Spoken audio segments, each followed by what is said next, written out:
Damos inicio así a esta conferencia con el tema Inteligencia Artificial en Salud. Presentamos al doctor Estefan Escobar Agreda, médico investigador, especialista en análisis de datos y experto en salud digital. También participó en programas de especialización en investigación clínica, salud digital y ciencias de la implementación. Asimismo, participó y publicó diversos proyectos de investigación que involucran el diseño e implementación de innovaciones en salud digital, incluyendo proyectos de inteligencia artificial. Actualmente se encuentra cursando una maestría en informática biomédica en Estados Unidos. Con el tema Inteligencia Artificial en Salud, presentamos al doctor Estefan Escobar Agreda. Bienvenido, doctor. ¿Qué tal? Muchas gracias por la presentación y por la invitación.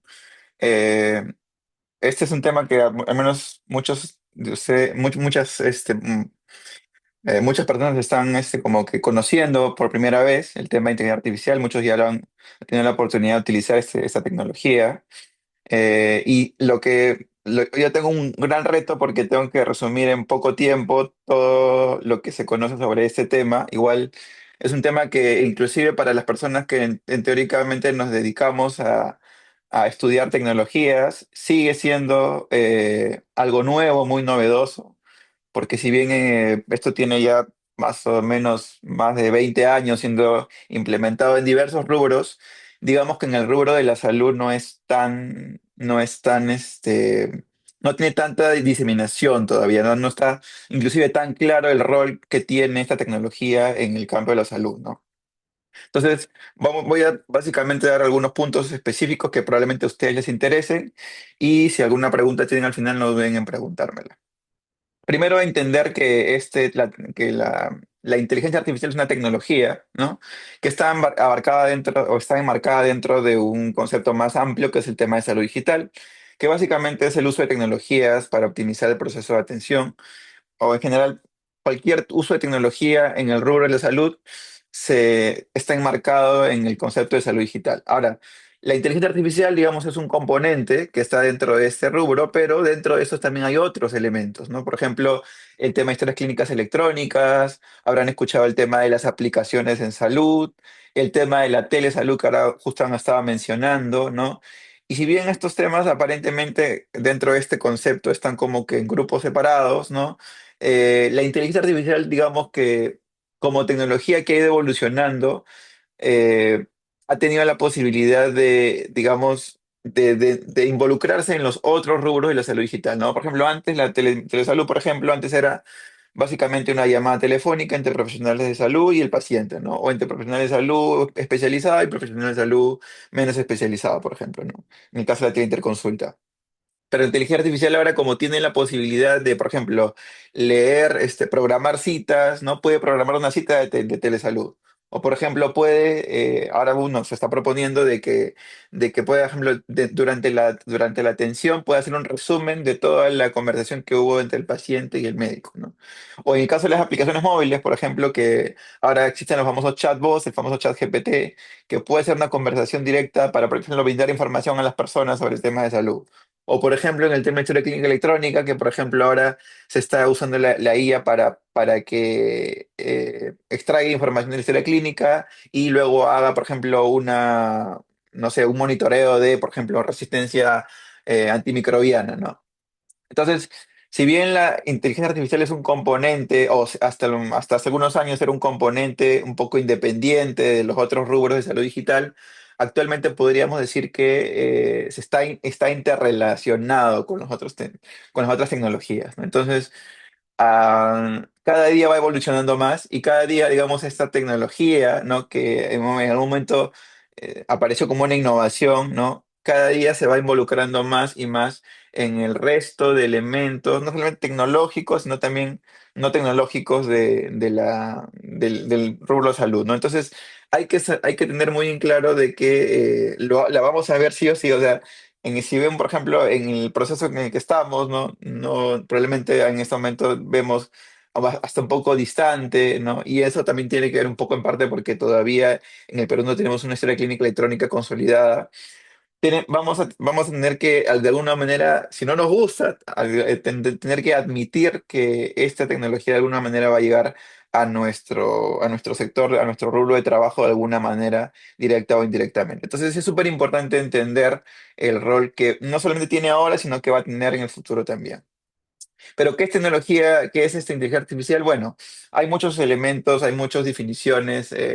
Algunos mencionan que es un rubro de la ciencia, otros mencionan que es, no sé, por ejemplo, un algoritmo, otros mencionan que es una metodología, ¿no? Eh, y básicamente, bueno, yo estoy tomando esta definición porque, digamos, es la que a mí, a mí más me ayuda a explicar el resto de aplicaciones en salud, que es básicamente el tema de simular procesos de la inteligencia humana. Recordemos que la inteligencia humana o la inteligencia humana se define como la capacidad de resolver problemas, ¿no? Si una persona tiene un problema nuevo que nunca ha visto, esa capacidad del ser humano de resolver problemas se le denomina inteligencia. Entonces, lo que hace la inteligencia artificial, ¿no? Digamos que la natural es la del ser humano, es intentar simular, ¿no? Esa resolución de problemas. Como es artificial, no es natural, no, los procesos que hace la inteligencia artificial para resolver los problemas no son los mismos que hace el ser humano, ¿no? El ser humano recuerda, el ser humano luego interpreta, procesa, percibe, ¿no? Relaciona un concepto con otro, ¿no? Y si bien la IA tiene también algunos procesos que tienen que ver con relaciones, con análisis, ¿no? Los procesos que hace la IA no necesariamente son los mismos que hace el ser humano, ¿no? Inclusive los mismos desarrolladores, y si ese proceso si bien son diferentes, entonces uno me dirá, ya, entonces, si son diferentes, ¿qué son, no? Y es una respuesta complicada de responder porque ni los mismos desarrolladores saben qué es lo que sucede exactamente qué es lo que sucede dentro de estas máquinas, ¿no? Entonces, y me dicen, entonces si es una tecnología que no se sabe muy bien lo que es lo que hace, ¿cómo es que ha llegado a tener tanta difusión, ¿no? ¿Cómo es que ha llegado a lograr tantas cosas en poco tiempo? Y es porque si bien todavía no se conoce bien qué está detrás o qué mecanismos exactos, ¿no? Usa esta tecnología para generar resultados, ¿no? Que es lo que se le llama la famosa caja negra, ¿no? Porque no se sabe exactamente qué hay detrás de ello. Lo que sí se sabe es que genera resultados y que tiene una utilidad. Entonces, hay que quedarnos con eso, ¿no? Y justamente es la razón por la cual mucha gente ya empieza a utilizar la tecnología, ¿no? Porque si bien no entiende bien qué es lo que hay detrás, lo que sí sabe es que para lo que lo necesitan resulta útil. Entonces, súper importante entender que por ahora entendamos como que es una tecnología que poco a poco se va entendiendo cómo funciona, pero que por ahora es útil, ¿no? Y entonces, y ahí en esa línea hay que saber, entendemos de que esta tecnología nos puede servir y hay que saber para qué nos va a servir y para qué no nos va a servir, porque justamente radica el entendimiento de esta tecnología. Entonces, bueno, existen muchos modelos de inteligencia artificial. Uno de ellos, digamos que el uso masivo, o digamos que el uso que se tenía hasta hace un tiempo, era el famoso Machine Learning o Deep Learning, que era usar grandes cantidades de datos para poder hacer alguna predicción, ¿no? Pero digamos que el uso masivo ha sido hace un par de años, ¿no? Con la aparición de ChatGPT y otras tecnologías parecidas, justamente han sido estos modelos grandes de lenguaje que básicamente lo que permiten es permitir que la persona se comunique con la inteligencia artificial de forma directa, ¿no? Hasta hace un tiempo solamente los programadores o los científicos, ¿no? de computación podían programar o comunicarse con la IA para que genere resultados, pero ahora, dado que se ha encontrado una metodología para que la IA se comunique directamente con el ser humano en su propio lenguaje, ¿no? En el lenguaje humano, ha hecho de que ahora muchos de nosotros podamos utilizar la IA directamente, ¿no? Entonces ya ha masificado el uso de la IA. Pero como digo, no es la única, ¿no? Digamos, es uno de los modelos más recientes, pero antes de ello existen muchos otros. Ahora, vamos a ir a algunos de los punto por punto que algunas de las utilidades, como digo, va a ser muy superficial porque hay mucho que discutir en cada aspecto, pero para que más o menos tengan una idea de qué cosas podrían, qué aplicaciones tiene esta tecnología, al menos en el ámbito de la salud, ¿no? Primero empezando por el ámbito clínico, ¿no? Entendiendo de que estos modelos, digamos que específicamente en el ámbito clínico, hasta ahora lo que se tiene más desarrollado son los modelos de Machine Learning. ¿Qué son los modelos de Machine Learning? Como les mencioné, usar una gran cantidad de datos para, digamos, entrenar al modelo. ¿Qué significa entrenar al modelo? Es como, haciendo la analogía, es como enseñar a una persona, ¿no? Entonces, cuando yo enseño a una persona un conocimiento para que luego ésta lo aplique en su, por ejemplo, cuando aprendemos cosas cuando éramos estudiantes y luego utilizamos ese conocimiento para aplicarlo cuando somos profesionales, ¿no? Es lo mismo que sucede con la IA, ¿no? El proceso de aprendizaje sucede en el entrenamiento con un conjunto de datos y luego eso, ese entrenamiento le sirve a la IA para poder aprender conocimientos que luego puede aplicar, ¿no? Normalmente hasta el momento, digamos que la mayor cantidad ¿cómo se llama?, de resultados o de estudios, ¿no? Están orientadas al soporte clínico, es decir, a que si bien, por ejemplo, me puede dar un diagnóstico, lo ideal es que, por ejemplo, no es que me dé el diagnóstico, sino que, por ejemplo, me dé más información, porque, por ejemplo, en este caso, ¿no? Yo no quiero que me interprete, o que me diga el diagnóstico basado en el electrocardiograma, sino yo quiero que me diga, ah, mira, en esta región del electrocardiograma parece que hay una anomalía, por favor revísala y encuéntrame el resultado, ¿no? Entonces, esto es como que el modelo ideal, ¿no? De uso de la IA en el ámbito clínico como apoyo, ¿no?, del profesional en vez de como reemplazo. Pero digamos que, en general la mayoría de aplicaciones están relacionadas con el tema de las imágenes médicas, ¿no? Y eso tiene que ver mucho con el tema de la disponibilidad de la información. Normalmente, para que todos estos algoritmos se puedan entrenar, como mencioné, y luego utilizar, se necesita que la información esté digitalizada, ¿no? Y lamentablemente en muchos países, incluido el nuestro, ¿no? La tecnología no está, perdón, la información no está digitalizada, ¿no? O está muy poco digitalizada, ¿no? Por ejemplo, el uso de historia clínica electrónica en nuestro país es muy limitado, o está solamente relegado a algunos, al menos en el sector público, está limitado a algunos establecimientos específicos, ¿no?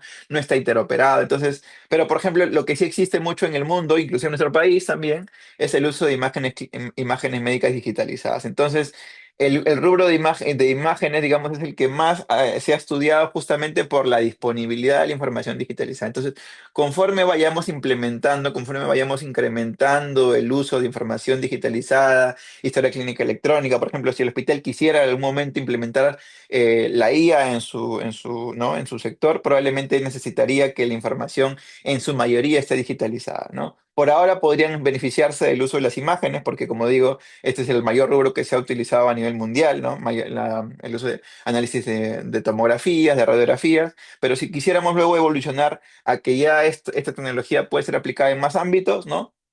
Tendría que ser digitalizada, ¿no? Por ejemplo, en el caso de acá del electrocardiograma, tendría que ser un electrocardiograma digitalizado, ¿no? Ahora, una de las cosas interesantes es que ahora los modelos tienen cada vez más capacidades, ¿no? Y actualmente los modelos, estos modelos de grandes de lenguaje que pueden comunicarse con las personas, ¿no?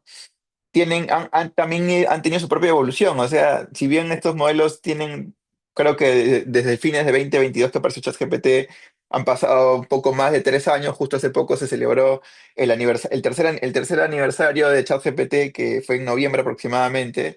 Estos modelos no han dejado de evolucionar en estos 2 años. Es como ha sido muy vertiginoso su crecimiento, ¿no? Inclusive han aparecido estos modelos, famosos modelos de razonamiento, que inclusive mencionan de que podría llegar inclusive a tener el mismo nivel que un estudiante de doctorado o un profesional de la salud o un profesional en general, porque digamos que tienen la capacidad de poder razonar, entre comillas, porque recordemos, como les mencioné al inicio, no es que la IA replique los procesos del ser humano, sino que intenta simularlos, ¿no?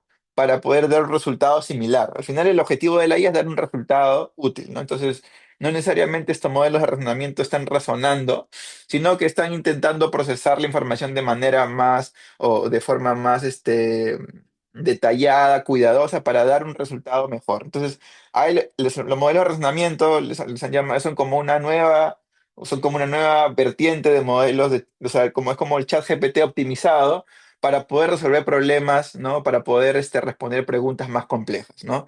Y justamente en el marco de, de estos tipos de modelos de razonamiento, también se ha puesto se ha probado la capacidad de que un modelo de IA haga un diagnóstico clínico, ¿no? Y entonces, justamente aquí hay algunos estudios que inclusive mencionaron que la IA sola es mejor que la IA más el profesional de la salud, ¿no? El clínico, ¿no? Entonces, ni el clínico solo, ni el clínico más la IA, entonces la IA es como que mejor que todos, ¿no? Entonces, uno pensaría, entonces ya que la IA, pues si la IA es mejor que yo más la IA, entonces que la IA nos reemplaza a todos y se acabó, ¿no? Y pongo ese estudio porque quiero, o sea, quiero que también entiendan de que toda investigación tiene que tener una revisión crítica, ¿no? Entonces, probablemente ustedes cuando vean posts, ¿no? De LinkedIn o de redes sociales que digan, se encontró que el modelo de IA tiene ha superado a todos los especialistas, ¿no? O ha superado a todos los médicos, ¿no? Ha superado a profesionales de salud. Hay que tener mucha consideración de cómo se hizo el estudio. Entonces, por ejemplo, en este caso, este estudio, ¿no?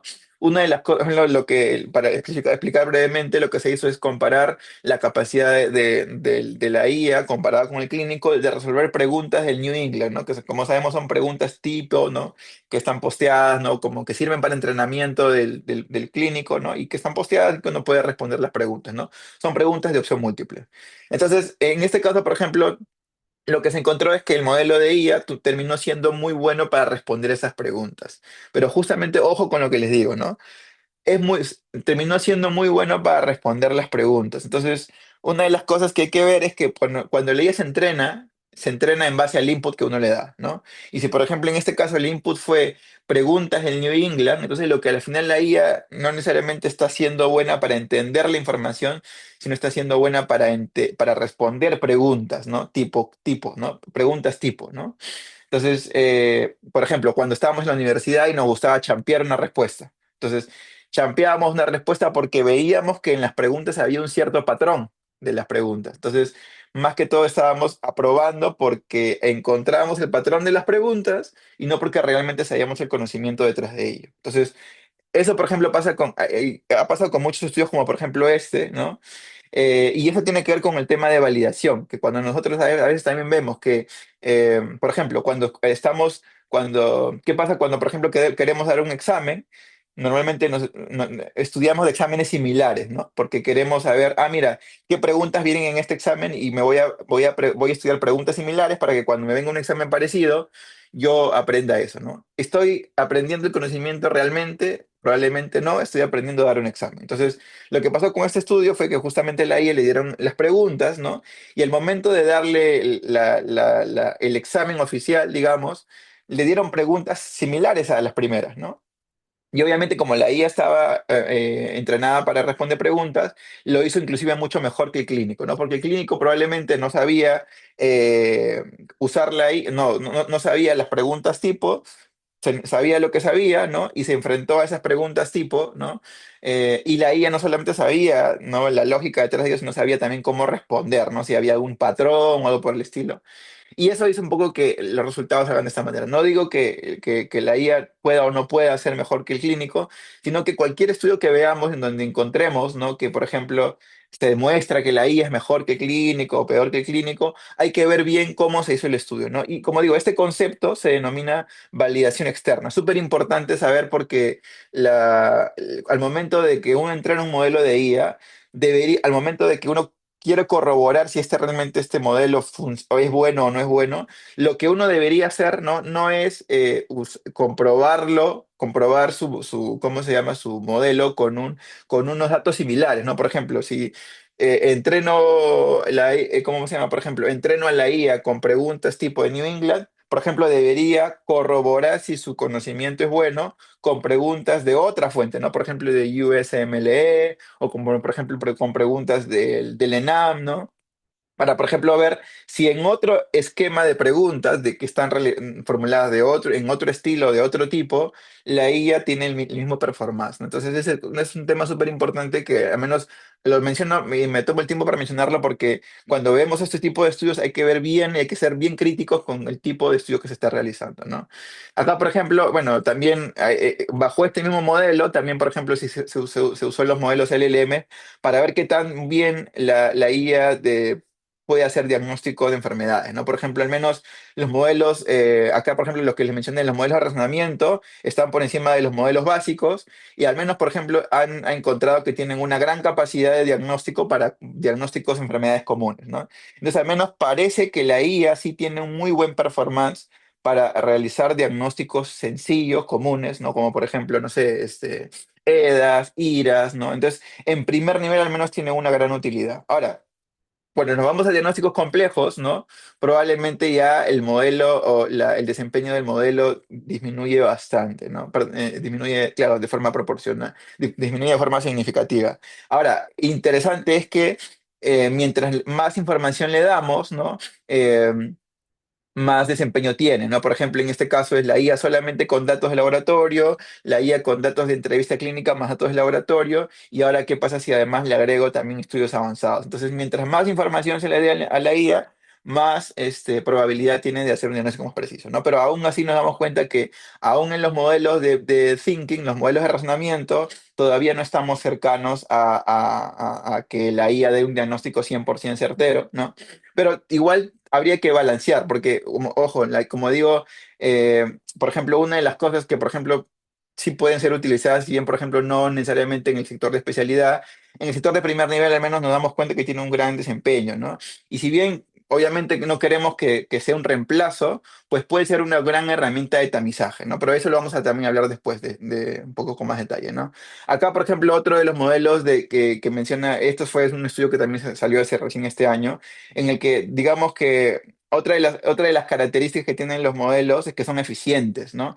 Y en eficiente me refiero de que ahora, por ejemplo, hay un gran problema con el tema de la prevención cuaternaria. No sé si los que han escuchado ese término se refiere al uso excesivo o al uso o al sobreuso de exámenes auxiliares, ¿no? Ahora, por ejemplo, cuando queremos dar un diagnóstico, al menos los profesionales jóvenes están como que muy acostumbrados a pedir muchos exámenes, a pedir muchos pruebas de laboratorio, que no necesariamente son necesarias para cierta patología. Y eso tiene un costo, porque es un costo que es un costo de laboratorio, es un costo de una resonancia, es un costo de una tomografía que no necesariamente era necesaria para ese caso. Entonces, una de las cosas que encontraron, que al menos encontró Microsoft en sus modelos de inteligencia artificial, es que no solamente que los modelos tienen un mejor, a menos los modelos de razonamiento, tienen una mejor capacidad diagnóstica que los médicos de primer nivel, estos son médicos de primer nivel, sino que además utilizan menos recursos, ¿se dan cuenta? O sea, no necesitan tantos recursos para poder aplicar, para poder dar un diagnóstico certero. Entonces, eso quiere decir que la IA no solamente puede ayudarnos a dar mejores diagnósticos, sino que también a usar menos preguntas, por ejemplo, ¿no? O a ayudarnos a optimizar eh, el uso de recursos, por ejemplo, el uso de exámenes, ¿no? Para llegar a un diagnóstico con la misma capacidad, ¿no? Entonces eso también es otro diagnóstico, otra utilidad de la IA que en el futuro, al menos en el primer nivel, porque esto es un contexto con el primer nivel, podría ser muy útil, ¿no? Podría ser muy útil. Otro tema es el tema de las alucinaciones, ¿no? Que también otra de las cosas, al menos los que han tenido la oportunidad de usar ChatGPT, es como cuando uno hace una pregunta, parece que la IA lo responde con mucha seguridad. Y el problema es que pasa cuando la información que nos da la IA, que nos la da con mucha seguridad, es falsa, ¿no?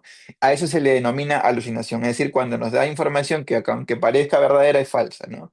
Entonces, otra de las cosas que también se está evaluando es cómo hacer para que, o sea, en una de las cosas que muchos modelos están preocupándose en ello es de cómo disminuir esa tasa de alucinaciones, ¿no?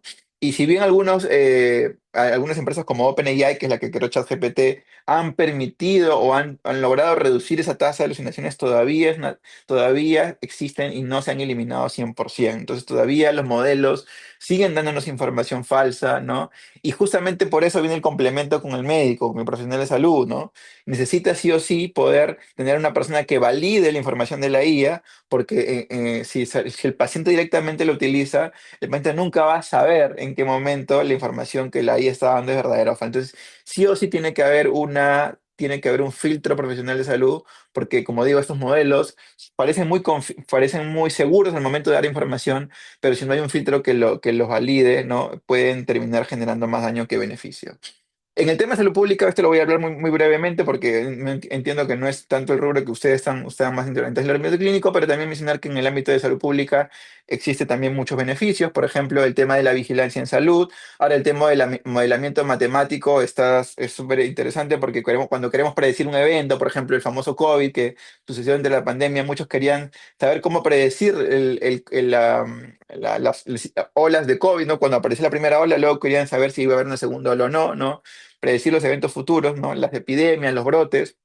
Y una de las cosas súper interesantes que pasan en la realidad es que la realidad no funciona de esta manera. No hay una tendencia lineal, una tendencia clara, sino todos son tendencias que tienen formas muy diferentes o tienen formas irregulares, ¿no? Entonces, cuando un fenómeno es muy irregular, ¿cómo poder, digamos, lograr cómo poder predecir un evento, ¿no? O sea, a veces pues, es muy complicado. Entonces, justamente la IA también, al tener estos mecanismos, estos métodos, ¿no? Por ejemplo, los árboles de decisión o, por ejemplo, las redes neuronales, que son métodos que permiten, digamos, recopilar o poder entender o poder procesar relaciones muy complejas, ¿no? Entonces, actualmente se ha mostrado que los modelos basados en IA tienen mejor capacidad predictiva que los modelos predictivos tradicionales, ¿no? Y también se está utilizando ahora para eso, ¿no? Para el tema de predicción. Existen muchos beneficios de la IA como de los modelos de predicción basados en IA. Y eso, por ejemplo, nos permitiría en el futuro tener una mejor, eh, ¿cómo se llama? Entendimiento o una mejor predicción de brotes, mejor predicción de epidemias, ¿no? Pero digamos que uno de los bemoles de esto es como lo que les mencioné, que si bien son buenos para predecir, al menos cuando hacíamos nuestros modelos matemáticos, no podíamos nosotros entender cuál era la relación de uno con otro, ¿no? De cuál era, cómo poder manipular o, por ejemplo, poder saber qué elementos qué datos específicamente nos permiten dar una mayor o menor predicción, ¿no? ¿Qué cosas están más relacionadas con el evento, ¿no? Por ejemplo, ¿cuál es un predictor bueno para dengue, por ejemplo, ¿no? ¿Serán los mosquitos? ¿Será el clima? ¿Será la densidad poblacional? ¿No? Y digamos que los modelos basados en IA, si bien nos dan una predicción más exacta, no nos dicen exactamente qué elementos son los más importantes, porque como digo, es una caja negra. Igual hay esfuerzos orientados a eso, lo que le llaman el explainable AI, que es como la IA explicativa, es decir, poder tener algunas estrategias para que la IA, si bien no nos va a dar exactamente el modelo matemático, nos dé algunas pistas de cuáles fueron los elementos más relevantes dentro de su modelo, ¿no? Igual todavía estamos en esa vía, ¿no? Como digo, la IA actualmente, por ahora, nos sirve, como si bien no la entendemos bien, nos sirve porque nos da resultados útiles, ¿no? En tema de entrenamientos sociales también es interesante porque actualmente también sirve para dar información. Ahora ustedes habrán visto que ChatGPT es muy interesante, es muy bueno para poder comunicar, dar información. A veces cuando queremos recibir información, a veces sentimos que la IA es una herramienta muy empática, que no se cansa, que no se molesta. A veces cuando uno le hace preguntas y preguntas y preguntas, la IA sabe como que es como un amortiguador emocional porque no nos entiende, lo dice con calma. Entonces, incluso han habido estudios que a veces nosotros somos profesionales de salud y somos buenos en nuestro campo, sabemos lo que sabemos, o sea, tenemos conocimiento de nuestro rubro, pero a veces no necesariamente tenemos esta capacidad de comunicar, ¿no? A veces algunos médicos que son profesionales de salud que son más fríos que otros, ¿no? Y a veces al paciente a veces un poco que le afecta eso. Entonces, se ha encontrado que al menos en promedio, para brindar mensajes, algunos modelos de IA han encontrado ser más empáticos que el médico, ¿no? inclusive tener más capacidad. Hay modelos, experimentos en los que se han encontrado en que la IA, si conoce la información, ¿no? Si sabe, por ejemplo, tus datos, por ejemplo, sabe si tu nivel educativo, conoce tu sexo, conoce tu edad, tiene mayor capacidad de persuasión que el mismo humano, ¿no? Esto es para el ser humano, no es para profesional de salud, pero tiene esa capacidad de persuadir o de convencer a la gente. Entonces, esto puede ser, por ejemplo, muy útil para dar mensajes de salud, para dar información en salud, por ejemplo, cambiar hábitos de salud de las personas, ¿no? También es una herramienta muy útil en ese rubro, ¿no? Inclusive hay estudios que ya, como digo, van rozando un poco hay que ver también la metodología que dicen que la IA termina siendo más empática o que termina siendo más humana que el profesional de salud, ¿no? O sea, si yo quisiera atenderme por alguien, que me atienda la IA porque la IA es más empática. Igual aquí también hay un bemol que hay que ver porque estos estudios también me están apareciendo y también quiero que tengan una visión crítica de esto. Y cuando ya el tema de la IA es que al momento de que estos modelos de lenguaje al menos funcionan por premios, ¿no? Es decir, si la persona responde mejor a este tipo de mensajes, es como que la IA entiende esto como algo, ya, entonces mi mensaje tengo que orientarlo para este lado para obtener una mejor respuesta de la persona. El problema de esta metodología es que lo que han hecho es que o sea, han llevado esto un poco al extremo. Entonces, por ejemplo, hacen que los modelos de inteligencia artificial terminen siendo, la palabra se llama psicofancia, ¿no? ¿Qué significa psicofancia? Es que termina dándote un mensaje extremadamente endulzado para que tú tengas una respuesta positiva hacia él, ¿no? Entonces, puede que, por ejemplo, el mensaje de alguna noticia o alguna información en salud te la dé de alguna manera demasiado endulzada como para que tú tengas una respuesta positiva, ¿no?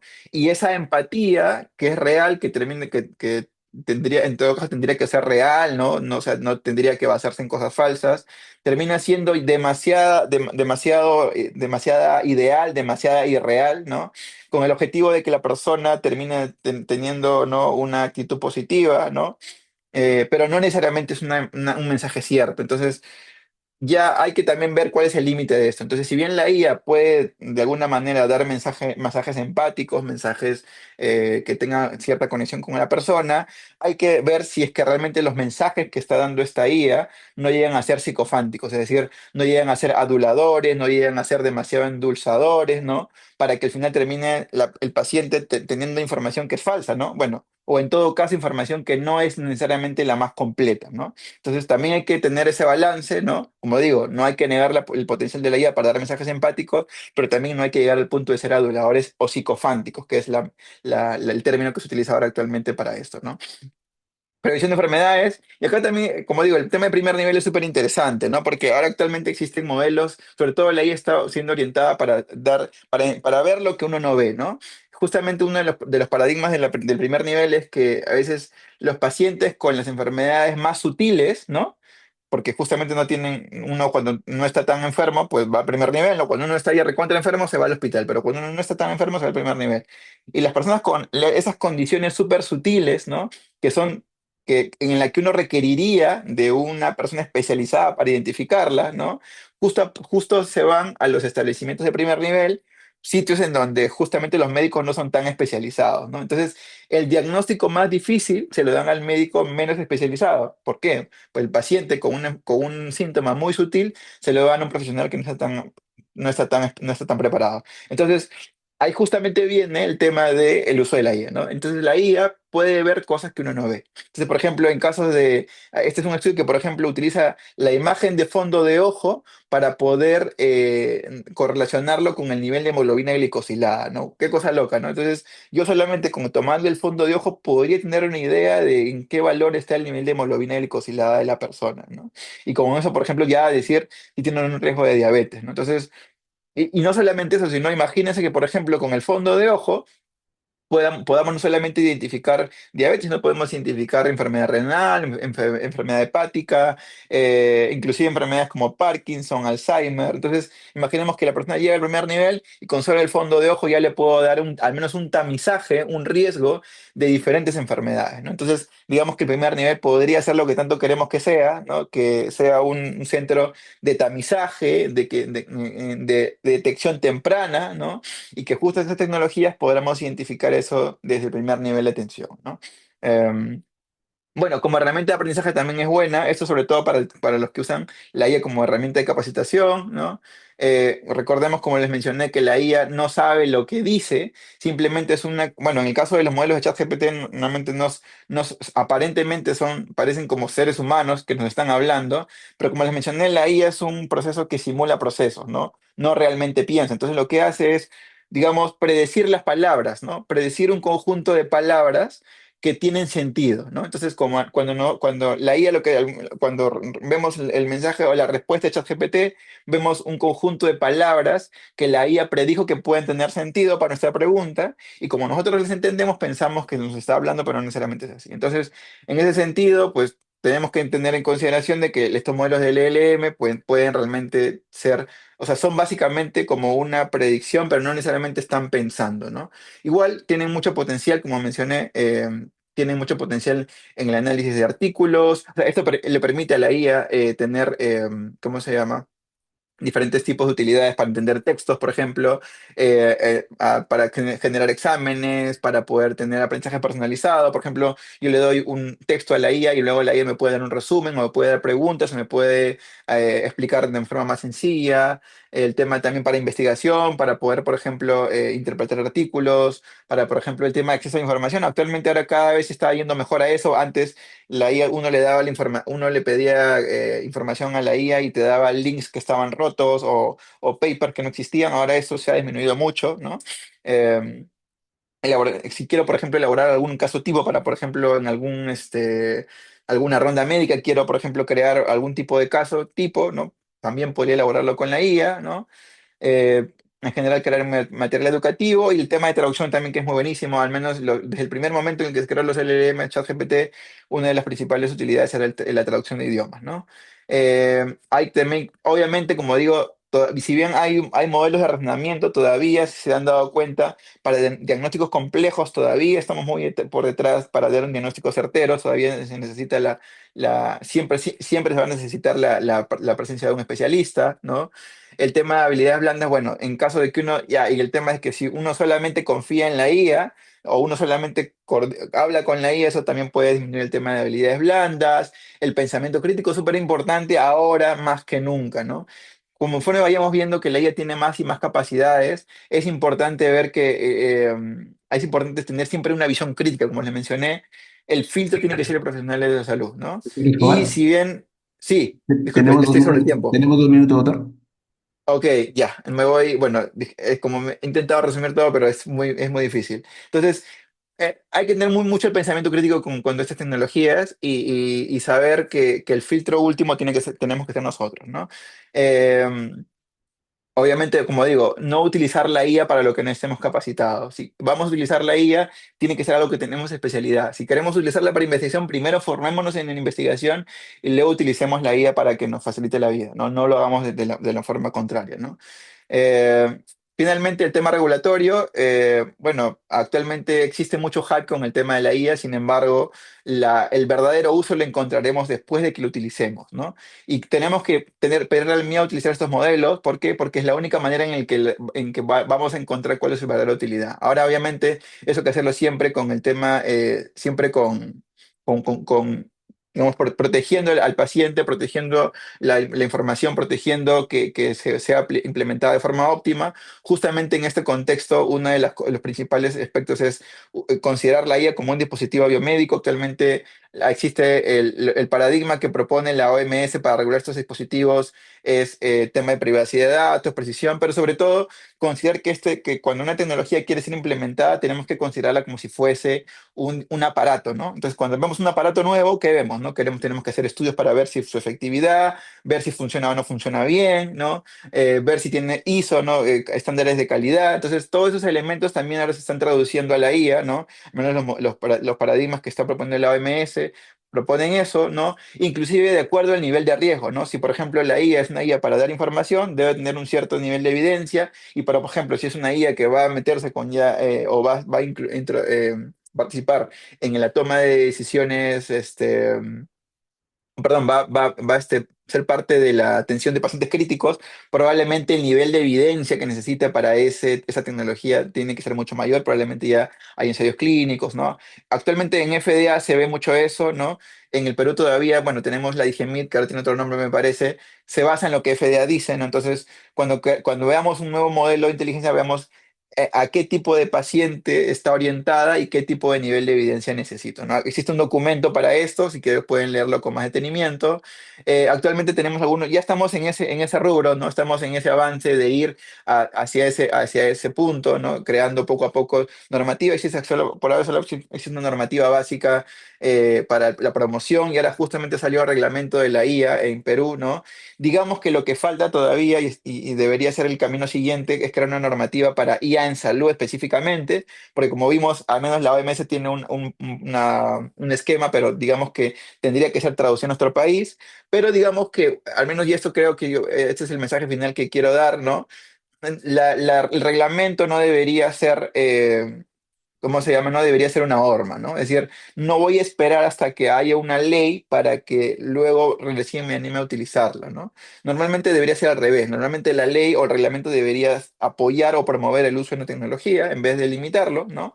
Obviamente que sea hecho con cuidado.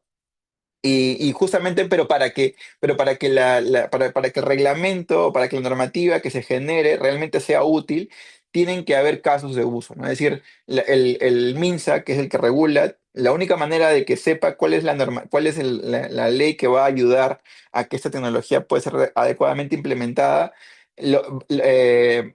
va a partir de que existan casos reales de uso y experiencias reales de uso. Entonces, animo a todos los profesionales de salud, ¿no? Y ustedes también, entre ellos, a no tener miedo a esta tecnología, a probarla, obviamente evaluar su uso, a hacer una visión crítica como lo estamos viendo, a hacer el filtro de ello, porque toda esa información que ustedes van a obtener del uso, de la evaluación, de la crítica de esta tecnología, va a servir como insumo para poder crear una normativa, para poder crear una regulación, para poder crear un esquema de uso, ¿no? Que termine siendo beneficioso para todos en nuestro país. Y eso sería todo. Disculpen si me pasó el tiempo. Muchas gracias.